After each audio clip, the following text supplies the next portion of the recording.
Thank you. Joining me now is Harmeet Dhillon, founder of the Dhillon Law Group, a firm doing some legal work for former President Trump. Also with me, Victor Davis Hanson, senior fellow at the Hoover Institute. Two great people to hear from tonight.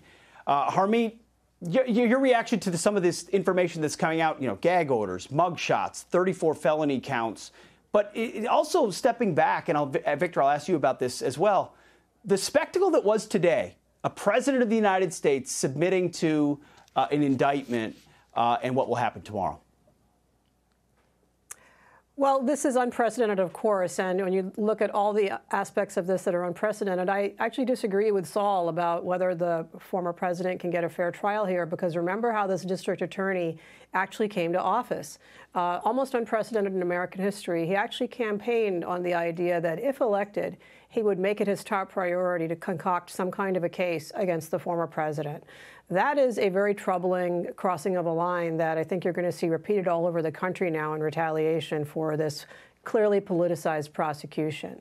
The latest that I'm hearing from folks who've been in the mix there in New York today includes that there may not be a gag order. And, as we talk about New York law, it actually looks at also whether a gag order would even be effective at this point. Here, again, there's been a campaign about this potential prosecution. It's been talked about in the press. It's been leaked to the press, clearly.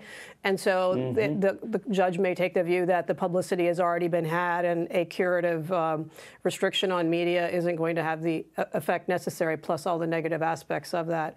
But what I want to say finally about this is that we'll go through this process, and if the judge is being fair, I think this case should be dismissed. But if it isn't, then there are a number of, I think, defects with what we're hearing about this case. And setting that aside, what has been opened here is a Pandora's box of politicized prosecutions being touted and being had in this country, and that's incredibly disturbing for confidence in the rule of law.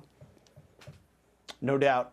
Victor, we've all pointed out the fact that this is unprecedented, but set the scene of what this says about the state of our republic and what it says about just us as a country. Well, it means elections and politics are going to be settled by other means, and that's lawfare. What this does now is it's going to unleash every wannabe local or state prosecutor who wants to be a celebrity or has a political axe to grind or is in service for the national party to go after ex-presidents or anybody. And I mean, it's going to be a red-blue state divide. Any type of business that Hunter Biden or Joe Biden conducted that may be questionable in a red state, a local prosecutor could do this to embarrass the president. And when he comes out of office, there's going to be a lot of people go after him. And is this the type of tit for tat we want? We got to remember that they're destroying block by block the foundation of this country, the constitutional foundation. Mr. Trump was the first president to be impeached twice. We know now from his call and subsequent information about the Biden family syndicate, there was legitimate concern about their relationship with Ukraine and Hunter Biden's activity. He was the first president to be tried as a private citizen when he was out of office. He was the first president to have his home residence raided after he was out of office. And now he's the first president to be brought up on these charges, which most legal experts believe are superfluous. But more importantly, this is, if you put it in a longer context, I mean, this is not FDR having sexual relations with Lucy Mercer in the White House. It's not Bill Clinton and Monica Lewinsky in the White House. It's not JFK and Mimi Alford in the White House. This is 16 years ago, and with some private matter that may or may not have taken place, and was dragged up to continue this process. And when you look back at all of these incidents, Pete, there was no Russian collusion. The Hunter laptop Biden was not Russian disinformation. That was used to affect an election on its eve. There was the Mar-a-Lago raid was not a unique instance of a president taking out classified documents, because Joe Biden, without the authority to declassify them, put them in at least three residents with much less security. So in each one of these cases, in retrospect and post facto, there was no there.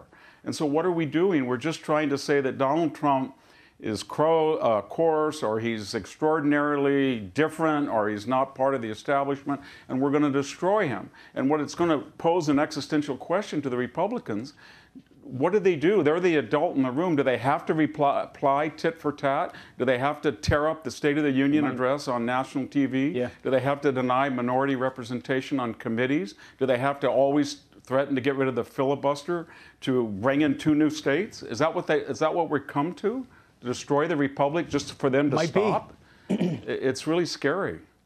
It's scary. It is really scary. That's incredibly important historical context. As we talk about what might happen tomorrow, it really is tectonic plates shifting under our republic. Great perspective from you both. Victor, Harmeet, thank you so much tonight. Thank you. Hey, Sean Hannity here. Hey, click here to subscribe to Fox News YouTube page and catch our hottest interviews and most compelling analysis. You will not get it anywhere else.